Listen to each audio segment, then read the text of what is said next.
I was trying my hardest, and I just couldn't do it. Reading is an integral part of life. It's at the center of academics. Most day-to-day activities require reading. It seems natural, but it isn't once you think about it. For thousands of years, we've gone without reading, and now it's practically what we base intelligence off of. It's a system that works fine for most of us. However, it is estimated that 1 in 5 people have a learning disability called dyslexia. I've always had dyslexia. Meet Hayden. Hayden Kidd is a freshman at Permian High School, and he's been diagnosed with severe dyslexia. Dyslexia affects the brain's ability to read and write, and has also been linked to short-term memory problems and trouble with directions.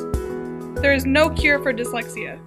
It is often overlooked in our fast-paced, every man for himself society.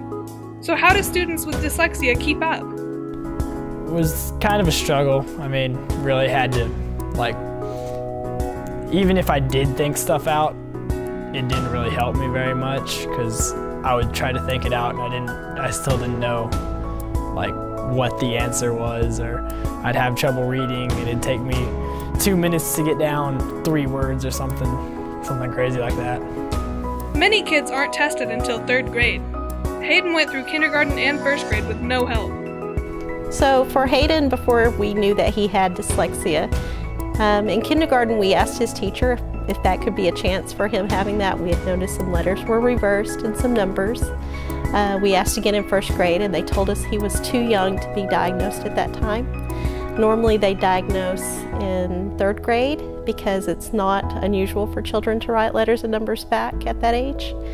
So before that, when he began to read is when we really noticed a huge challenge for him. We started seeing signs when he was, especially in 1st grade, about midway through. We knew that he should be progressing farther with his reading and writing. His writing was really bad and his reading was really tough. As school became increasingly difficult and frustrating for both Hayden and his parents, it became obvious that something was not right. When it started getting difficult for him, it started getting difficult for all of us. He became frustrated, we became frustrated, and he just really hated doing homework. Anything that had to do with reading, he would cry. Just the word dog, just simple word dog, just stuck me up, and I never could read it, and it'd turn out after a while, my parents would be yelling at me, oh, you're not trying, oh, you're not, you just don't want to learn it, or you don't want to do none of that, and it's just I was trying my hardest, and I just couldn't do it. It was upsetting him. Of course it was upsetting me. I know I got angry with him because I thought it was lack of focus. A child is very motivated to learn, largely based on the emotion, and no one does better when they feel worse. I could see him already giving up. He was trying and it wasn't good enough, and I could see him giving up on school at 6 years old.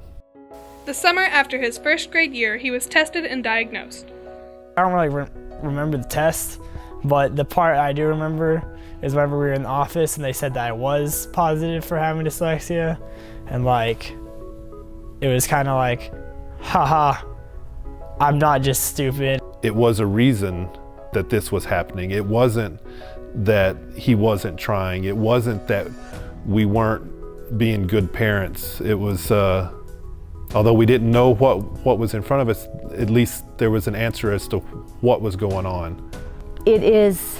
Most people will not have dyslexia, of course, but of the learning differences that are out there, it is the most rampant, and probably 1 in 5 persons are affected. With a known cause for his troubles, Hayden's passion for learning was restored. However, knowing is only half the battle. These teachers that work in the 504, they do amazing stuff, and I don't really know what they do. I remember telling one of them when they were, even when Hayden was explaining, the stuff that they're having him do that, I could see was producing results. I remember telling him, it's I don't I don't know how to do that. I don't know how to do what you're doing to help him. It's just knowing that their child can do it. They will require specific instruction and multi-sensory learning environments. Pretty much, they told me, like, we'll handle it. We'll, let us do the rest, and they did. I mean, they, I could never thank them enough. It was amazing what they do. The teachers were all really nice. They were always there for you if you needed help on anything. This new way of learning proved effective. Hayden has shown remarkable progression and is now an AB Honor Roll student. Dyslexia has completely changed his perspective on life, making his outlook different from that of an average 14-year-old boy. To be honest, I'm perfectly fine with having dyslexia. I think, if anything, it's made me better, stronger, and more determined to to succeed and do better than other people.